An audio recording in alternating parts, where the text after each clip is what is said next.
Yes, thank you. That's very touching. No, that means a lot.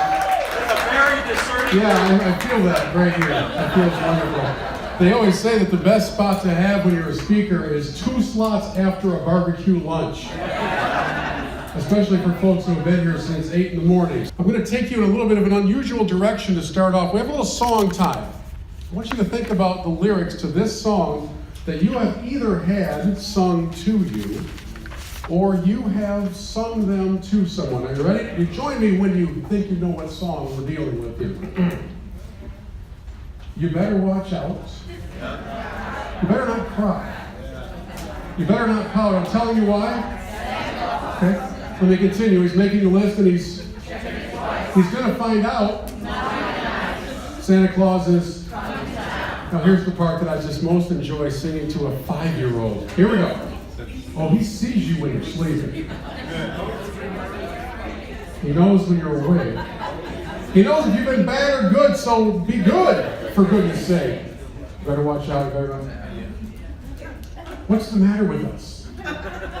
We're terrifying children with this image of a creepy bearded man peeking in on their bedroom at night so he knows when you're asleep. Okay, well, let's contemporize things a little bit. We're going to move up into the 80s.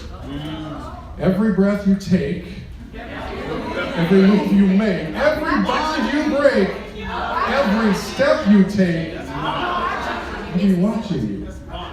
Well, we come into this discussion with a common position for everybody here. Whenever you're involved with Rescue Ministries of Mid-Michigan, or let me take it onto a more macro level, whenever you're presenting yourself as a follower of Christ, you're being watched. It's not by the creepy guy with the beard at the mall, and it's not by the police in 1983, the song. Instead, it's by everybody with whom you have contact. And so today, I want to sign you all up for a little something, and that is public relations on behalf of Rescue Ministries of Mid-Michigan and / as a believer in Christ. Knowing that everywhere we go and everything we do, whether we like the lyrics of a song or not, somebody's paying attention. That's right. Do you like living in a world where you're always being watched? No. Well, tough. I have to ask you a question. When you think of, and we're going to get to the scriptural background for this entire topic here in just a couple of moments. When you think of your representation of both R3M and of Christ, we have scriptural basis on which to ask this question. What aroma are you giving off? How do you smell to people around you? Have you ever been around somebody who is consistently negative, irritating, and you just can't stand to hang out around them? In a physical sense, that would not be a good smell, a good reputation. That would be somebody you try to avoid. Well, we have this assignment as believers, and we have this assignment as members of this team, and you are on a team. You just play different positions.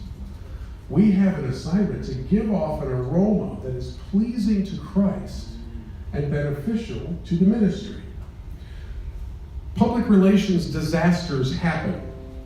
If you don't think they do, I would send you on a brief road trip to East Lansing.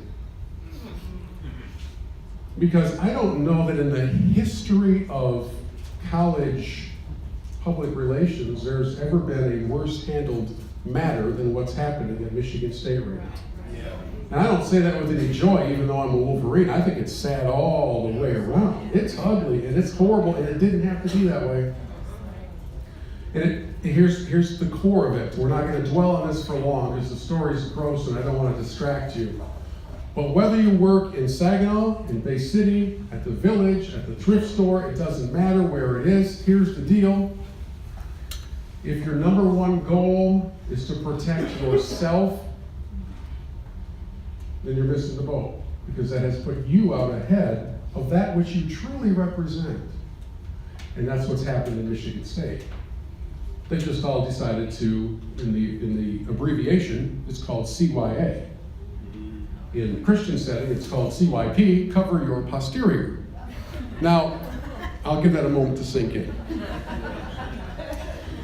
The entire R3M team today is gathered together to share, to learn, to be encouraged, and to be challenged. And one vital aspect of that challenge is to realize, and here's the key, to fully embrace your role as an ambassador of the organization, even when you're not on the clock.